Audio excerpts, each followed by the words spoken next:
Today I'm going to show you how to test your chemicals on your pool with the Taylor test kit. You open it up, you'll see this on the inside. This will be instructions on how to test the chemicals in case you forget. I'm going to have this video. Got my pool water right here. So first, we're going to test chlorine, and chlorine is going to be these yellow ones right here. You've got R1, R2, and R3. So to test the chlorine, you're going to fill your pool water to that line right there. I always fill mine all the way, and if I put my finger in there, it pretty much always gets it perfect. So now that you've got this filled up, you're going to take your R1 and you're going to add 5 drops. 1, 2, 3, 4, 5. Then you take your R2 and you're going to add 5 drops of that as well. 1, 2, 3, 4, 5. And then take your cap, shake that around, and it'll turn pink. I like to get something white behind it so I can really match things up and get an accurate reading. Right now, we're looking around a 3 to a 5, so I'll probably say a 4 for chlorine level. Your recommended range is going to be 1 to 3, but health inspectors currently here in Florida allow 1 to 10. I like to keep mine in that mid-range, the 5. So if my feeders feed too much chlorine, I'm covered for a day. If it doesn't feed enough, it stops working for some reason, I'm covered for a day if I'm right in that middle. All right. Now we're going to test pH. So the pH, you're going to want to fill to that 44 mark right there.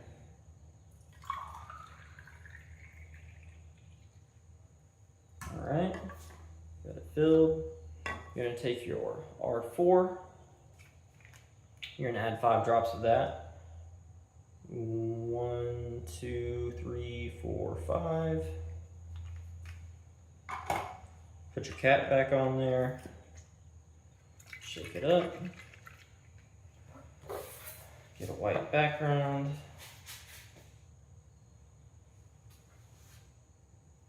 I'd say it's about a 7.4, 7.6. So we'll say probably 7.5. So we have a chlorine level of 4 and a pH level of 7.5. Your pH range per health standards in Florida right now is 7.2 to 7.8. So anything within that range is allowed.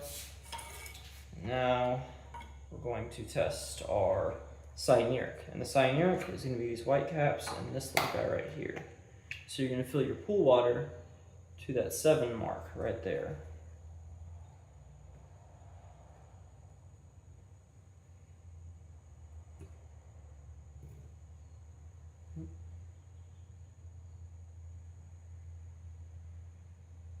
All right, fill to that 7 line. Now you're going to take your R13 and you're going to fill it to that 14 right there.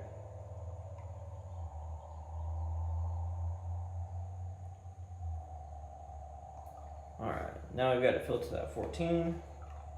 Now we're going to put this cap on and shake this for 30 seconds. So 1, 2, 3, 4, 5, 6, 7, 8, 9, 10, 11, 12, 13, 14, 15, 16, 17, 18, 19, 20, 21, 22, 23, 24, 25, 26, 27, 28, 29, 30. Now you'll see in this smaller tube there is a little black dot at the bottom. So we're going to use this to fill this tube until we can no longer see that black dot.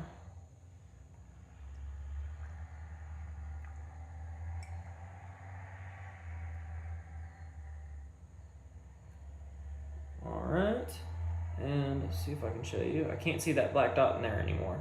So now we know we're good on this. So if you look on the back side right here, wherever that water line is, match that to this right here, which right now it's right at a 40. So our cyanuric level is a 40 right now, which that's good. Cyanuric is, you want it between 30 and 50. With your cyanuric levels, what cyanuric does is it protects your chlorine from the sun. The sun will kill off your chlorine. Your cyanuric acts as like a sunblock for that. So it keeps your chlorine from dying out. But if your cyanuric level is too high, it will completely coat the molecules of the chlorine and then they will no longer work. So you want to bring that level back down if it's above a 50 as well. But the only way to remove cyanuric is to replace water. So you're going to have to drain your pool down a good bit and then fill it back up. And that's the only way to get rid of cyanuric. So that's why I like adding small doses of cyanuric at a time, and I typically aim to keep it at 40 so that if I accidentally add a little bit too much or miscalculate something, I still have room, you know? Alrighty. Now we're going to test alkalinity. And your alkalinity just basically helps balance your pH so it's not going up, down, up, down, up, down. But to test that, we're going to fill to our 25 mark right there.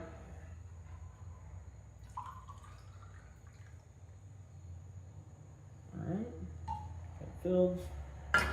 You're going to take your R7, you're going to add 2 drops. 1, 2. Then you're going to take your R8 and you're going to add 5 drops. 1, 2, 3, 4, 5.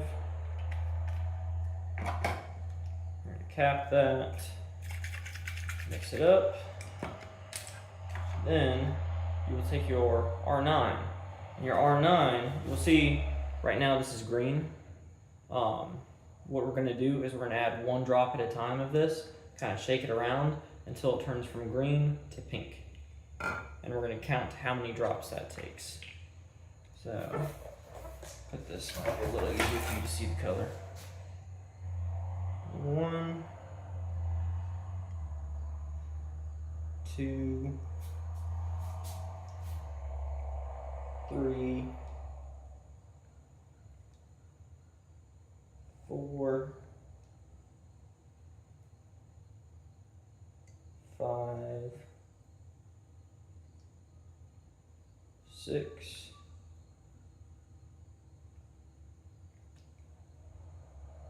7. Alright, it's starting to change. It's a very light tint of pink right now, but still got a little bit of green in there.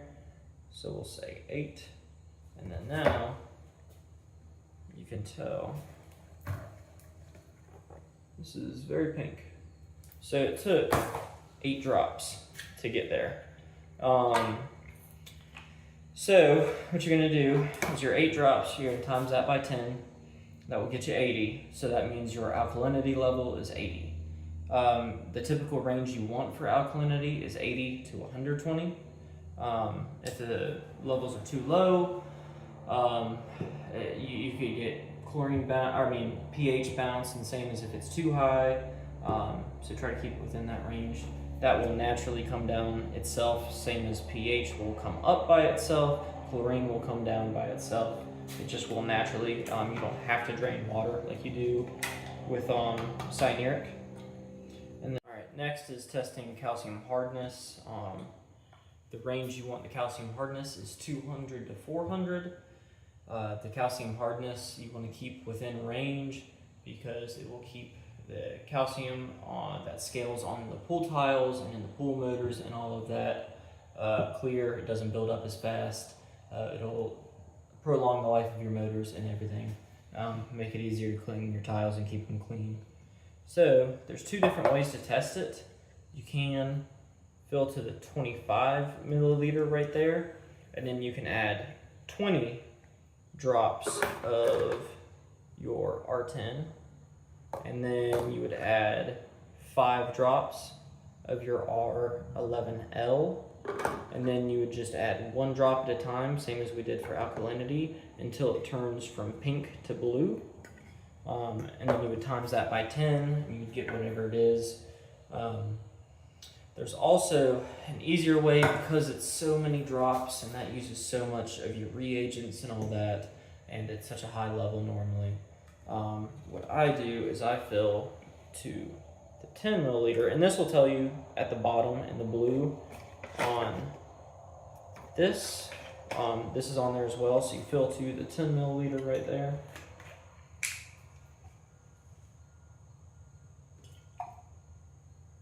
Alright. And then you add, where are I? You add 10 drops of your R10. 1, 2, 3, 4, 5, 6, 7, 8, 9, 10. Alright. And then you add 3 drops of your R11L. 1, 2, 3. And you're going to cap it and mix. You can see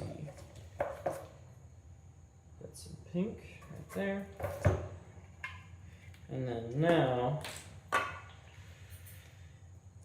similar to the alkalinity again, you add R12 and count how many drops it takes to go from red to blue. So 1, 2, 3,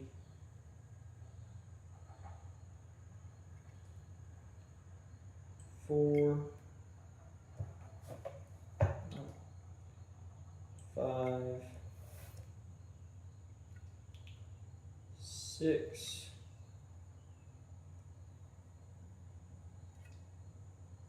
7,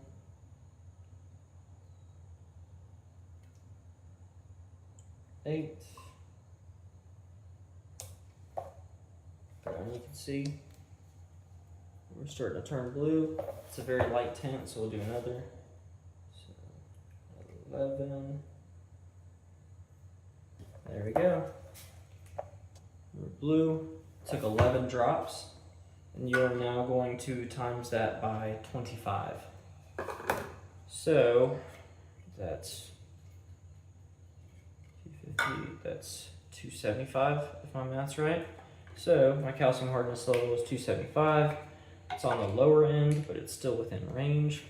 And again, calcium hardness, I only check once a month and add chemicals once a month for it. When chlorine and pH, I check daily.